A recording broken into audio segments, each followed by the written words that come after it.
I'm counting the cards in Talisman. The Raiders, that's what we're exploring as a Tactica example.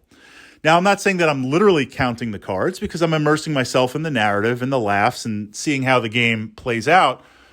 But as I gear up, as I get certain things, I try to, in my mind, keep track of what has deployed and what has made its way to the discard pile. Now, of course, yes, depends on what you're playing in Talisman. Are you just playing core? Are you adding in the small boxes? Are you adding in the big boxes? Those are a lot of decks of cards. Let's just kind of really talk for the moment, just core Talisman to keep the Tactica solid and focused. I know in that deck, when we shuffle it up, there are certain cards that I really don't want to encounter early on. And I'm going to be mindful of spoilers here with the cards because so much of the game is discovery. Dragons, giants, things like that, high strength, high craft battles at the beginning of the game, I really don't want to encounter.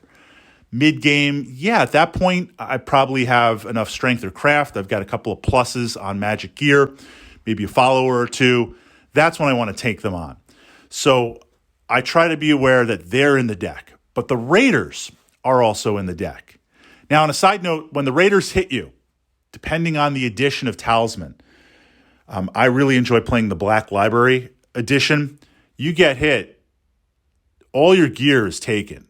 All of it. All your gear, all your gold, everything moves to the Oasis. And if you get hit at the beginning of the game, you're like, oh, no big deal. What do I lose? A gold coin and a sword and a water bottle? Big deal.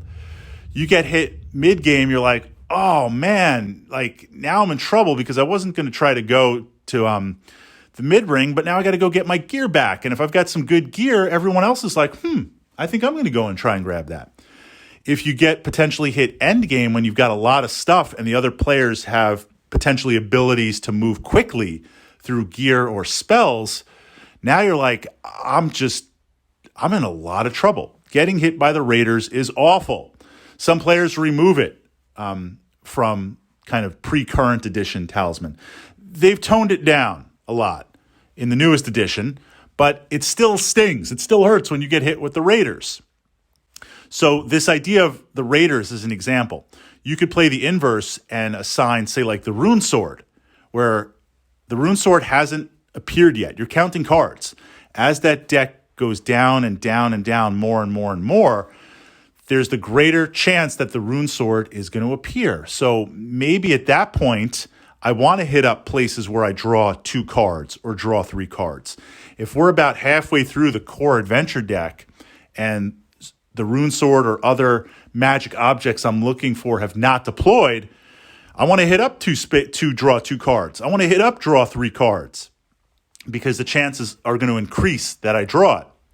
Where at the beginning of the game, could be card 1, could be card 100. We don't know. But this idea of also navigating as I power up, as I level up. Now, truly, I could get hit with the Raiders at any time. But if we're mid-game, and I'm now moving to endgame where I'm getting ready to kind of make my run for the Crown of Command. I'm checking my stats. I'm checking my life. I'm getting ready. Then maybe, if possible, it's not always possible because, right, you're going to roll that D6. Maybe I want to go to places where I can just navigate in the woods.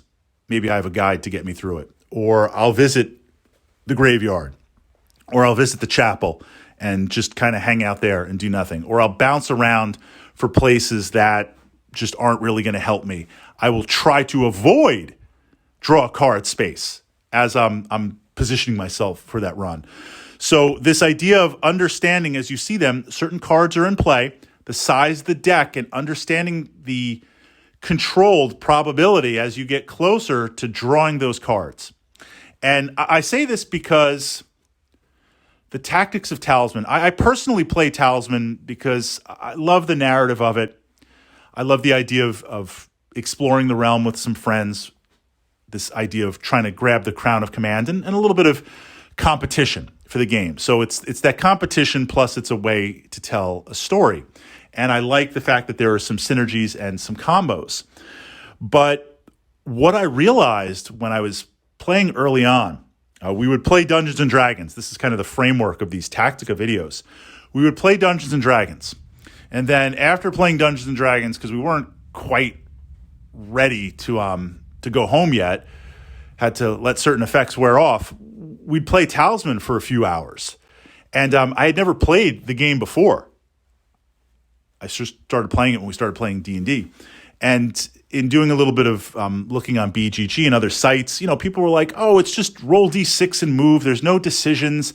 There's nothing to the game. It's just completely random. Just set it up and come back in 3 hours. Well, a buddy of mine, Java Balls, he was always winning. He would just crush every game.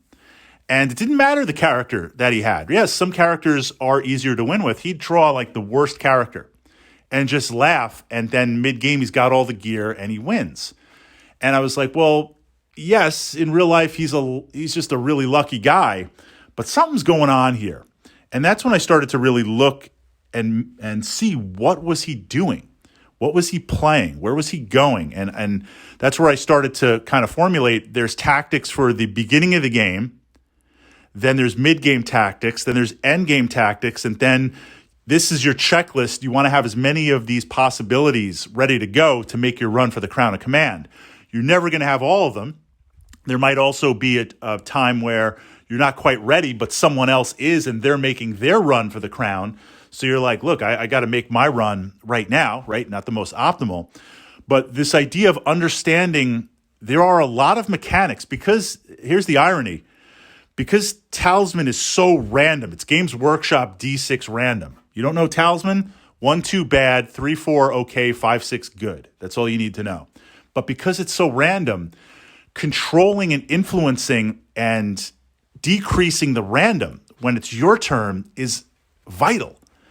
Throwing the random on other people, increasing it, and making it a mess on their turn, that is the core tactica throughout the entire game. You do that, you're going to dominate. And this is one aspect of it, right? Understanding that those cards, card 1, you could draw the rune sword, or you could not, right? You won't know till you draw it.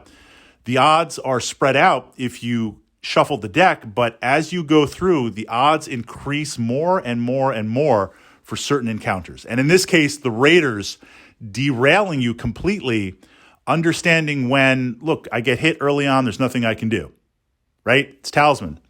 But at that point, where do we go? What do we do as the deck gets smaller and smaller if it hasn't happened? So understanding the Raiders as a type of random and understanding their place in the cards.